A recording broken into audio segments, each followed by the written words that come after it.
अस्सलाम वालेकुम वरहमतुल्लाहि वबरकातुहू।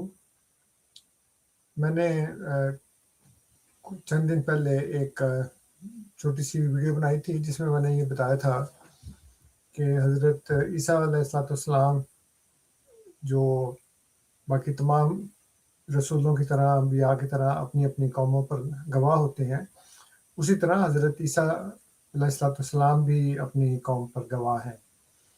और उसमें मैंने बताया था कि उनके गवाह होने के 2 ज़माने अल्लाह ताला ने बताए हैं। एक तो वो जिसमें वो अपनी कौम में थे, जब ये कहा कि मैं उन पर गवाह था जब तक मैं उनमें था, मादुम तो फ़ीहिम। और दूसरा जो गवाही का ज़माना है वो अल्लाह ताला ने बताया है कि यौमुल क़यामत यकूनु अलैहिम शहीदा, कि वो क़यामत के दिन उन पर गवाह होंगे। तो उसे मैंने ये बताया था कि सिर्फ 2 ज़माने हैं, लेकिन अगर गैर अहमदियों के नज़दीक वो क़यामत से पहले आ जाते हैं, और इस बारे में वो खैर काफ़ी कन्फ्यूज़ हैं कि वो किसकी तरफ मबूस होंगे, हमारी तरफ होंगे या बनी इसराइल की तरफ होंगे जिनकी तरफ वो रसूल थे। लेकिन बहरहाल जो भी है, वो अगर अपनी कौम बनी इसराइल पर भी मबूस होंगे, उनकी तरफ मबूस होंगे, तो फिर उनके गवाह होंगे, तो वो तीसरा ज़माना हो जाएगा।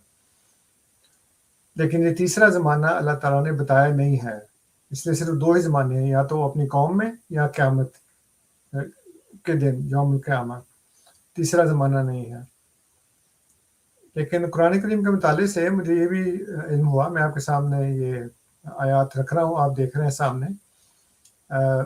ये पहली तो सूरह अल-बकरा की आयत है, आयत नंबर 144 है, 144।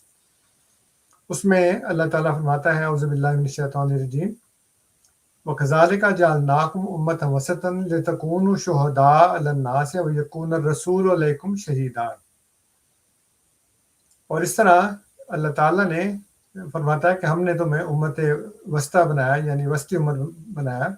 इसका मतलब क्या है, वो मैं अभी उस तरफ नहीं जा रहा, लेकिन मैं सिर्फ ये बता रहा हूँ कि अल्लाह ताला फरमाते हैं लितकूनु शुहदाअ अलन नास, ताकि तुम लोगों पर गवाह हो जो, व यकून र-रसूलु अलैकुम शहीदा, और रसूल तुम पर गवाह हो, अर-रसूल यानी कि हज़रत मोहम्मद सल्लल्लाहु अलैहि वसल्लम। तो यहाँ पे देखें कि इसी तरह की एक और आयत भी है कुरान करीम में। ये तो सूरह अल-बकरा की आयत नंबर 144 है, और उसके बाद जो अगली आयत है वो सूरह अल-हज की है, आखिरी आयत है 79 नंबर। उसमें अल्लाह ताला फरमाता है, हुवा सम्माकुमुल मुस्लिमीना मिन क़ब्ल व फ़ी हाज़ा, उसने तुम्हारा नाम मुसलमान रखा है इसमें भी और इससे पहले भी, लियकून र-रसूलु शहीदन अलैकुम व तकूनु शुहदाअ अलन नास, ताकि रसूल तुम पर गवाह हो और तुम लोगों पर गवाह हो।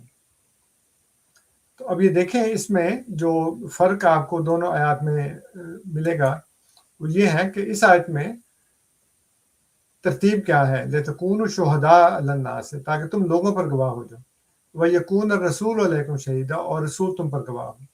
यानी यहाँ पे उम्मत जो है वो पहले गवाह है और फिर रसूल गवाह है। लेकिन जो दूसरी आयत है सूरह अल-हज की, उसमें फरमाया लियकून र-रसूलु शहीदन अलैकुम व तकूनु शुहदाअ अलन नास, ताकि रसूल तुम पर गवाह हो और तुम लोगों पर गवाह। यानी यहाँ पे रसूल पहले है और उम्मत बाद में है जो गवाही देनी है। पहले रसूल गवाह बनेगा, फिर उम्मत गवाह बनेगी।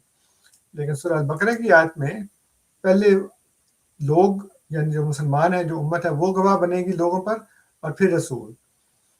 तो अब इसका मतलब ये है कि पहली बात तो इससे साबित होती है कि जो गवाही देनी है अब, यानी नबी अकरम सल्लल्लाहु अलैहि वसल्लम के बाद अब जो गवाही देनी है वो उम्मत ने देनी है। उसमें कोई और नबी हज़रत ईसा अलैहिस्सलाम जैसा या कोई दूसरी उम्मत से नहीं आएगा। लेकिन यहाँ पे ये बात भी काबिल गौर है कि यहाँ पे चूँकि शुहदाअ अलन नास पहले है कि तुम लोगों पर गवाह और रसूल तुम पर गवाह, या उम्मत पहले है, रसूल बाद में है। तो यहाँ पे रसूल से मुराद हज़रत मसीह मौऊद अलैहिस्सलाम है जो उम्मत में से आएंगे, और यहाँ पे रसूल पहले है और उम्मत बाद में है। यानी इस रसूल के आने से उम्मत बनी है।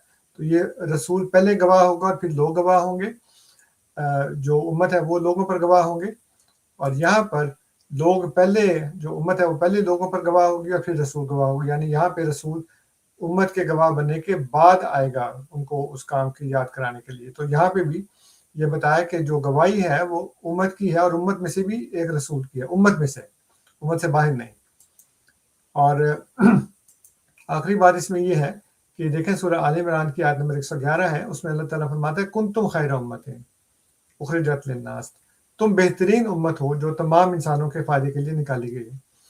اب یہ کیا بات ہے کہ خیر امت تو مسلمان ہو اور ان کی بہتری کے لیے اور دجال سے مقابلے کے لیے ایک باہر سے ایسا نبی ہے جو اس امت میں سے نہیں ہے۔ تو یہ بھی ایک سوچنے کے قابل بات ہے، قابل غور بات ہے کہ جب ہم خیر امت ہیں تو پھر ہم میں سے نبی کیوں نہیں ہو سکتا؟ ہمیں باہر کے امت کے نبی کی کیا ضرورت ہے؟ تو یہ دو باتیں ہیں جو اضافی طور پر میں نے کہا اس کے ساتھ شامل ہو جائیں، تاکہ آپ کو پتہ چلے کہ حضرت عیسیٰ علیہ السلام کی گواہی کے دو ہی زمانے ہیں، اور اس میں جو اب جو گواہی دینی ہے وہ امت نے دینی ہے، اور امت میں بھی ایک رسول آئے گا، وہ امت میں سے ہی ہوگا، وہ گواہی دے گا بطور امت کے نمائندے کے۔ تو یہ ایک بات تھی جو آپ کے سامنے رکھی ہے۔ اللہ تعالیٰ ہمیں قرآن کریم کو سمجھنے، اس پر غور کرنے کی، اس پر عمل کرنے کی، اس کو پھیلانے کی توفیق عطا فرمائے۔ السلام علیکم ورحمۃ اللہ وبرکاتہ۔